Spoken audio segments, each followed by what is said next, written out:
महाराष्ट्र में जो हो रहा है, इसको आप समझिए कि कैसे असफल और जो कायर लोग, और मैं फिर एक बात कह रहा हूं कि मराठाओं ने कभी भी कायरों को अपना सिरमौर नहीं बनाया, उनको हमेशा तजा ही है, उनको हमेशा तिरस्कृत किया है, बहिष्कृत किया है। और बाला साहेब ठाकरे के खानदान में ये कैसे कुल कलंक पैदा हुए हैं, मुझे कहने में कतई बिल्कुल हिचक नहीं हो रही है कि उद्धव ठाकरे को हमने बकरी की तरह मिमियाते हुए देखा है शरद पवार और कांग्रेस के सामने, जब वो वहां पर मुख्यमंत्री पद के लिए वहां पर चक्कर लगा रहे थे। और राज ठाकरे, जब ये पूरी इनकी राजनीति असफल हो चुकी है, तो इन्होंने फिर विष के बीज वहां पर बोने की जो शुरुआत की है, और दोनों लोग एक मंच पर आते हैं, तो बाला साहेब ठाकरे की तुलना में राज ठाकरे क्रेडिट देते हैं देवेंद्र फडणवीस को कि जो काम बाला साहेब ठाकरे नहीं कर पाए वो काम देवेंद्र फडणवीस ने कर दिया, मतलब दोनों भाइयों को एक कर दिया। अब सवाल यह है कि ये बाला साहेब ठाकरे के लिए सम्मान की बात है या उनका उसी मंच पर अपमान हो रहा था हर्षवर्धन, और जिस तरीके से चुन चुनकर मारवाड़ियों को, हिंदी भाषियों को वहां पर मारा गया, और उसके बाद अब यह कहा जा रहा है कि ये और बढ़ेगा। एक तरीके से पूरा जो है अनरेस्ट की बात कर दी गई है। देवेंद्र फडणवीस का बयान आया कि ठीक है, मराठी का सम्मान है, बिल्कुल होना भी चाहिए, लेकिन देवेंद्र फडणवीस क्या मराठा ना होने के चलते मराठी संस्कृत के तो संवाहक बनते हैं, लेकिन इस मुद्दे पे क्या उतना मुखर नहीं हो पाते हैं? कैसा लगता है, आप इस पूरी परिस्थिति को कैसे देखते हैं? राइचूर, मुझे लगता है कि देवेंद्र फडणवीस महाराष्ट्र के सबसे बड़े नेता हो गए हैं, ये तो साबित कर दिया राज ठाकरे ने। हाँ। अगर राज ठाकरे कह रहे हैं कि जो काम बाला साहब ठाकरे नहीं कर पाए वो देवेंद्र फडणवीस ने कह दिया, तो एक तो ये साबित हुआ। ठीक बात है। नंबर 2 क्या है? नंबर 2 ये हुआ, इसका मतलब कि ये दोनों भाई बहुत ही मतलब संस्कारहीन हैं कि इनके पिता या चाचा वो प्रयास करते रहे कि दोनों भाई जुड़ जाएं, वो नहीं जुड़े। कब जुड़े? जब देवेंद्र फडणवीस बड़ा हो गया, जब उनके सामने इतनी बड़ी चुनौती हो गई, वो किसी लायक नहीं रह गए, तब जुड़े। तो दूसरा मसला, यानी पहला देवेंद्र फडणवीस महाराष्ट्र के सबसे बड़े नेता, दूसरा इनका अपना संस्कार नहीं था कि अपने बाप दादा की, चाचा की भी का भी सम्मान करते। तीसरा, जो आपने कहा कि सत्ता के लिए उद्धव ठाकरे का व्यवहार, सेकुलर शब्द ऐसा था कि अभी जाकर जो ये बातचीत हुई इसमें मराठी हिंदू बोल पाए। अब हिंदू तक कब तक पहुंचेंगे पता नहीं। कई बार तो हमको भी लगता है कि दोनों ये भय करेंगे क्या कि आपस में जुड़ेंगे, सब कुछ करेंगे, लेकिन दोनों का अहंकार और बॉडी लैंग्वेज जो है बहुत दिन तक साथ तो चलेगी नहीं। तो पता चलेगा कि दोनों फिर भाजपा से कहेंगे देखो अब तो हम हिंदू हो गए, हमको साथ में नहीं। देखिए, ये भी तो एक खतरा हमको दिख रहा है। नहीं, खतरा है, लेकिन इनको लेना चाहिए क्या? मतलब ये एक बात बताइए। नहीं, देखिए, इस पर तो मुझे लगता है कि जितनी छिटपुट गलबैया राज ठाकरे के साथ भाजपा ने की है, उससे उसको बचना चाहिए। वो भले कहें कि हमारे लिए एक फैक्टर है, पॉलिटिकल फैक्टर है, और मेरा बड़ा स्पष्ट मानना है, देवेंद्र फडणवीस ने बयान बड़ा स्पष्ट दिया है, साफ साफ दिया है, कार्रवाई भी हो रही है, एफआईआर भी हो रही है, लेकिन जिस तरह की गुंडागर्दी हो रही है, जब तक ऐसी गुंडागर्दी करने वालों के साथ उदाहरण नहीं प्रस्तुत होगा, कानून का डर नहीं प्रस्तुत होगा। और देखिए एक बात बड़ी अच्छी, मराठा लोग निकल रहे हैं। हाँ, मराठी समाज सबसे महत्वपूर्ण बात है। मीरा भाईंदर में मराठियों ने बहुत बड़ी सभा की और उन्होंने कहा कि हम नहीं होने देंगे। मीरा भाईंदर की पूरी दुकानें बंद हुई, हालांकि वहां गैर मराठी ज्यादा है मीरा भाईंदर में, लेकिन फिर भी जो मराठी थे वो भी खड़े होकर हमारा धंधा खराब कर रहे हैं। वो कह रहे हैं कि हमको जिसने काम दिया हुआ है वो पिट रहा है, हम जिसके यहाँ काम कर रहे हैं वो पिट रहा है, क्योंकि अब वो स्थिति नहीं है कि यहां से जाकर कोई मराठी के यहाँ ही काम कर रहा है, मराठी के यहाँ गैर मराठी काम कर रहा है, गैर मराठी का कारोबार इतना हो गया कि उसके यहां मराठी काम कर रहा है। ये दोनों स्थितियां समझनी है। और जो सबसे अच्छी बात है कि ये महाराष्ट्र में शायद पहली बार हुआ होगा कि इस तरह से मराठियों ने खड़े होकर कहा कि गैर मराठी पर यह अत्याचार नहीं चलेगा। लगभग मराठी ये नहीं करता है, ये शिवसेना की आदत रही, भाजपा के साथ आए तो सुधरे, फिर ये राज ठाकरे की आदत है कि वो कुछ कर नहीं पाते हैं, लेकिन इसका विरोध करना ये बड़ी बात है। और एक जो और इसमें मतलब मैं सिल्वर लाइनिंग देखता हूं कि इसको आप यूं भी देख सकते हैं कि ये तीनों जो हैं, देवेंद्र फडणवीस, एकनाथ शिंदे और अजित पवार, इनके लिए इस चुनौती से निपटने का कोई रास्ता खोजना होगा तो इनको गैर मराठियों के साथ, जो कहते हैं सहानुभूति कह लीजिए, उनके अधिकार कह लीजिए, उनकी रक्षा कह लीजिए, वो करना ही पड़ेगा। लेकिन एक सवाल देवेंद्र फडणवीस से थोड़ा आता है, महाराष्ट्र के आप सबसे बड़े नेता हो गए, व्यवहार भी उस तरह से करिए ना। बाला साहब ठाकरे और शरद पवार जैसे दिग्गज नेताओं, और उसमें शरद पवार तो अभी हैं, उनके रहते आप इतने बड़े नेता हो गए, तो आपको समझिए कि क्या अवसर है। और बाबूराव विष्णु पराड़कर, हरिनारायण आप्टे, गणेश अगरकर, ऐसे लोग जो मराठी होते हुए भी जिन्होंने हिंदी साहित्य के लिए इतना काम किया, बाल गंगाधर तिलक जिनका गणेशोत्सव क्या हिंदी क्या, ये सब हिंदू वो शब्द था। ये हिंदी और हिंदू में बांटने वाले कहां से आ गए? और जब राज ठाकरे कहते हैं वो पिछड़े राज्य हैं, तो आप उसको भी जरा देखिए, जो पिछड़े राज्य के लोग हैं वो जाके कह रहे हैं। और आज जाकर उद्धव ठाकरे को बोलना पड़ा कि घाटी कोंकणी सारे जो मराठी हैं वो एक हो जाए। ये भी समझिए आज तक ये नहीं कर पाए थे, जो कह रहे थे कि हर तरह का जो भेद है। तो मुझे लगता है कि ये कमजोर लोग थे, बहुत कमजोर हो गए थे, इसलिए आपस में आए। लेकिन क्या आपस में आकर बहुत कुछ कर पाएंगे क्या, ये बड़ा सवाल है। देखिए हर्षवर्धन, इस पर तो आऊंगा, लेकिन इसका मुझे लगता है जो सबसे जो इम्पोर्टेंट जो जवाब दिया है वहां पर नारायण राणे के बेटे नीतीश राणे ने पूछा ना कि भाई जो टोपी लगाने वाले हैं, जो दाढ़ी वाले लोग हैं, सीधे सीधे उनका इशारा मुसलमानों की तरफ था, क्या वो मराठी बोलते हैं? क्या राज ठाकरे या महाराष्ट्र नवनिर्माण सेना के लोग क्या उनके बीच में जाकर कुछ करते हैं? और आपने एक वीडियो भी देखा होगा, वायरल हुआ था, उसने जो है मुस्लिम बस्ती में जाकर उससे जबरदस्ती मराठी बुलवाने की कोशिश की थी, और जो मराठी बुलवाने जो गया था बाद में वो हिंदी बोल रहा था वहां पर। अच्छा देखिए, हिंदी, मराठी, तमिल, मलयालम, इस चीज को एक बात आप समझ लीजिए, ये भाषा कोई विवाद है ही नहीं ये असफल लोग जो हैं, फ्रस्ट्रेटेड कुंठित लोग हैं, वो लोग ये प्रयास करने की कोशिश कर रहे हैं। अच्छा देखिए, प्रियंका चतुर्वेदी को मैंने सुना हिंदी में बता रही थी कि बड़ा यह ऐतिहासिक मिलन है, यानी हिंदी विरोध पर जो ऐतिहासिक मिलन हुआ। आनंद दुबे जो प्रवक्ता है, मैंने उनको सुना, वो भी हिंदी में बता रहे थे कितना बड़ा काम हो गया। एक शालिनी ठाकरे मेरे ख्याल से, या नाम उनका मैं भूल रहा हूँ, वो नेता मैंने सुना, वो भी हिंदी में बता रही थी।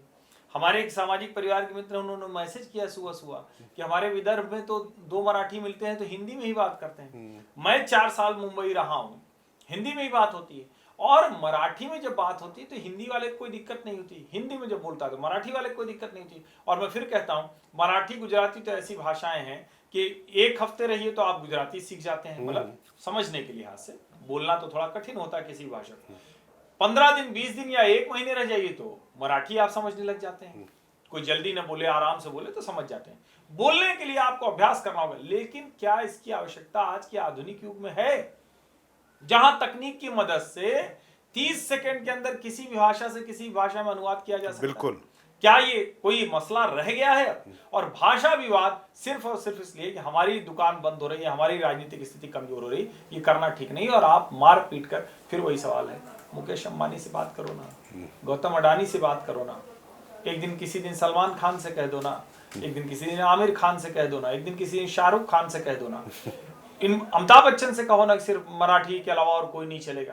ये मतलब विवाद ही पूरी तरह से गलत है। लेकिन ये ठाकरे भाई आगे, हम तो एक चीज से हम प्रसन्न होते हैं, देखिए परिवार मिले तो हम तो प्रसन्न होते हैं, चाहे जिस वजह से। लेकिन ये जो कर रहे हैं ये मिलन नहीं है, ये महत्वाकांक्षाओं के विस्फोट के दूसरे चरण की तैयारी।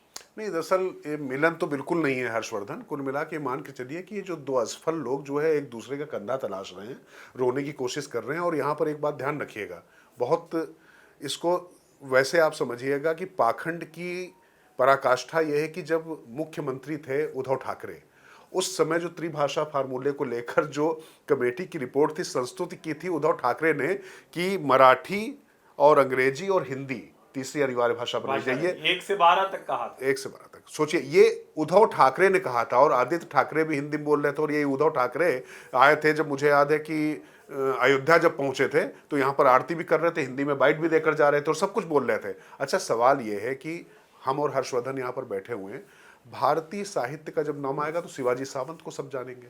मराठी साहित्य बात होगी, बिना युगंधर पढ़े हुए, बिना मृत्युंजय पढ़े हुए, बिना छावा पढ़े हुए आप क्या अपने आप को मान सकते हैं कि भारतीय साहित्य का आपने अर्श देखा है? लेकिन इसको आपने तमाम दूसरी भाषाओं में अनुदित करके, अनुवाद करके ही पढ़ा। और सबसे ज्यादा अगर जितनी मराठी में प्रतियां नहीं छपी हैं हर्षवर्धन, उससे ज्यादा जो है हिंदी में छपी हैं, ये ध्यान रखना पड़ेगा। दूसरी भाषाओं में भी छपी हैं, अंग्रेजी में भी छपी हैं। और सबसे बड़ा सवाल तो ये है ना कि छत्रपति शिवाजी हिंदवी स्वराज्य था या मराठी स्वराज्य था? बिल्कुल। छत्रपति शिवाजी क्या सिर्फ मराठियों के हैं, ऐसा कभी था क्या? उनके मन में जो कल्पना थी, वो जो सोचते थे, क्या वो इसके लिए सोचते थे? ये खतरनाक तरीके की राजनीति हो रही है। और मैं फिर कह रहा हूं, देवेंद्र फडणवीस जी थोड़ा तो कड़ाई करिए। मैं जानता हूं राजनीतिक तौर पर निर्णय लेना कठिन होता है, दोनों ठाकरे इकट्ठा हुए हैं तो आपको हुड़दंग का, मारामारी का वो सब डर है, वो सबको ये डर होता है। अच्छा, बम्बई जाएं कि न जाएं?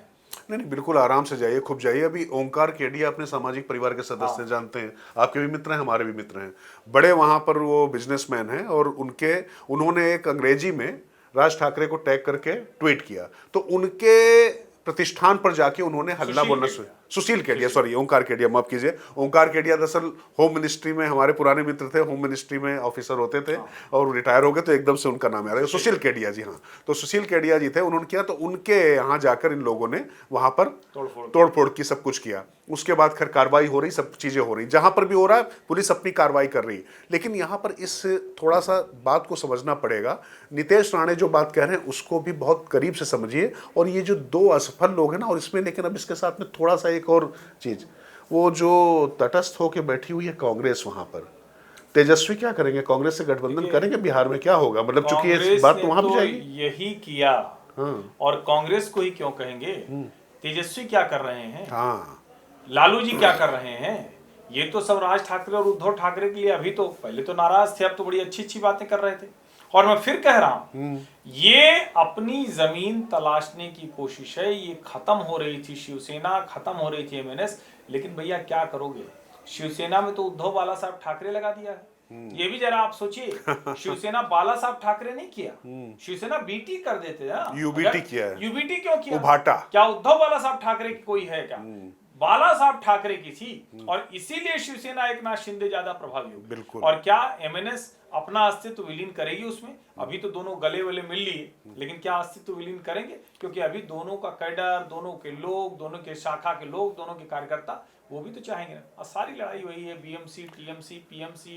अच्छा, पर बीएमसी की एक बात जरूर कहना चाहूंगा हर्षवर्धन, चूंकि आप तो रहे हैं वहां पर, अब तो 75,000 करोड़ का बजट हो गया, मतलब तमाम राज्यों का बजट नहीं होता इतना जितना सिर्फ जो है बीएमसी का। लेकिन बीएमसी में 100 से ज्यादा सीटें ऐसी हो गई जहां पर जो है हिंदी भाषी गैर मराठी पूरी तरीके से तय करते हैं कौन जीतेगा। तो कुल मिला के देवेंद्र फडणवीस ने तो हिंदी वहां लागू ही कर दी थी, और मराठी से कोई समझौता नहीं है, तो कोई मराठियों के साथ में कोई इस तरीके की बात नहीं। और खुद देवेंद्र फडणवीस खुद मराठी है, तो ऐसा तो है नहीं कि कोई वो बाहर से आ गए। तो ये जो हाराकीरी आप नहीं लग रही, आपको लग नहीं रहा कि कांग्रेस भी वहां पर चुपचाप जिस तरीके से बैठी हुई, जो थोड़ा बहुत उनके जो बीज बचे हुए थे, मैं बिहार तो बाद में आऊंगा, लेकिन मुंबई के अंदर ही पूरी तरीके से अपने आप को इन्होंने खत्म कर लिया, आत्महत्या कर ली, आत्महत्या कदम नहीं है। बिल्कुल है, आप बिल्कुल ठीक कह रहे हैं। और वैसे भी भारतीय जनता पार्टी की पिछले बीएमसी चुनाव में से 2-3 सीटें पार्षद की कम थी, इसके बावजूद भारतीय जनता पार्टी ने बीएमसी दे दी थी शिवसेना को। लेकिन अगर शिवसेना से निकलकर जो उद्धव ठाकरे और अब एमएनएस राज ठाकरे सोचते हैं कि उनके साथ जुड़ने से कोई बहुत बड़ा परिवर्तन हो जाएगा, मुझे कतई नहीं दिखता। भारतीय जनता पार्टी, एकनाथ शिंदे और अजित पवार ये बीएमसी में क्लियर कट मेजॉरिटी लेकर आएंगे। और मुझे तो लगता है कि भारतीय जनता पार्टी अकेले ही उस जगह पर खड़ी होगी जहां हो सकता है कि वो अपने आप ही बीएमसी में भी बहुमत हासिल कर ले। नहीं, वो तो साफ साफ देखो इसलिए भी दिखाई पड़ रहा हर्षवर्धन, जो अभी हालिया चुनाव हुए सिर्फ बात उतनी नहीं है, और लगातार जिस तरीके से अधीरता में ये लोग कदम उठा रहे हैं वो भी साफ साफ दिखाई पड़ रहा। अच्छा, राजनीतिक तौर पे कितनी अपरिपक्वता हो सकती है आप सोचिए। जो बात आपने कही हिंदवी स्वराज और बाला साहब ठाकरे की हिंदुत्व की बात, और आप यहाँ पर कहाँ खड़े दिखाई पड़ रहे। लेकिन अब यहाँ से सीधे हम चलते हैं बिहार की तरफ, क्योंकि बिहार में इसलिए मैं जोड़ रहा हूँ क्योंकि लालू प्रसाद यादव भी नहीं बोल रहे हैं, तेजस्वी भी कुछ नहीं बोल रहे हैं, कांग्रेस वहां पर बैठी हुई है, वहां पर जो है हिंदी भाषियों पर अत्याचार हो रहा, उनके साथ में मारपीट हो रही है। तो मतलब कुल मिला के जो है ठाकरे बंधुओं की जो ये दोस्ती है, अब इसको देखो, मैं भरत मिलाप जैसा पवित्र शब्द नहीं दे सकता, ये पूरी तरीके से जो है मजबूरी की दोस्ती है। और कुल मिला के किसी को और नहीं, किसी को ठौर नहीं। और ये जो हर्षवर्धन ने कहा, मैं इससे बिल्कुल सहमत हूं। पता नहीं कितने दिन ये चलने वाली है, क्योंकि अभी हिंदी गानों पर अभी डांस करते दिखाई पड़े थे इन दोनों के बच्चे, आदित्य ठाकरे भी और राज ठाकरे का बेटा भी। वो हिंदी गाने पर आपने देखा होगा थिरकते हुए उनको। वो तो मान लीजिए कि जब बड़ा आदमी करता है तो सब नाचते हैं, कोई दिक्कत नहीं। उसके घर की शादी विवाह उस सब में तो नाचते ही। और इसीलिए लोग पूछ रहे हैं ना भैया कि किस भाषा में मुकेश अंबानी से बात करते हो, किस भाषा में गौतम अडानी से बात करते हो। ये हर कोई इसीलिए पूछा। मैं फिर कह रहा हूँ, सब गरीबों पर ही। अच्छा, मान लीजिए कि कोई अकेले चला जा रहा है, उसको 4 लोगों ने मिलकर पीट दिया, तो इसमें कौन सी बात? इसीलिए कायर कह रहा हूँ ना मैं। एक बुजुर्ग आदमी, एक मारवाड़ी बेचारा वहां पर जो मिठाई खिला रहा है, नमकीन कर रहा है, आपने उसको मारा। मराठी को इन लोगों ने मारा मारा है। है, हाँ। मराठी के घर के सामने खड़े होकर हंगामा किया है। बिल्कुल। एक व्यक्ति जो गैर मराठी था वो मराठी बोल रहा था फिर भी उसको मारा है। मारा। तो कुल मिला के गुंडागर्दी का, वसूली का, अपना जो कहें कि धंधा चलाने का जो उससे खत्म हो आगे गया कुछ था नहीं। इनको उस गुंडागर्दी को फिर से जो है लोग खड़ा करना चाहते हैं। करना लेकिन मुझे लगता है कि अब बहुत सारी चीजें बदल चुकी, वो 60 के दशक वाली स्थिति है नहीं। गुजरात अलग हो चुका है, पश्चिमी कर्नाटक अलग हो चुका है, और अभी जो जिस रास्ते पे चल रहा अभी वहां ज्यादा महत्वपूर्ण है कि जो उनकी लोक कल्याणकारी योजनाएं चल रही हो, जो विकास के पथ पर चीजें आगे जा रही, वो पूरी हो पा रही कि नहीं हो पा रही, क्योंकि वहां बहुत बड़ी चुनौतियां हैं।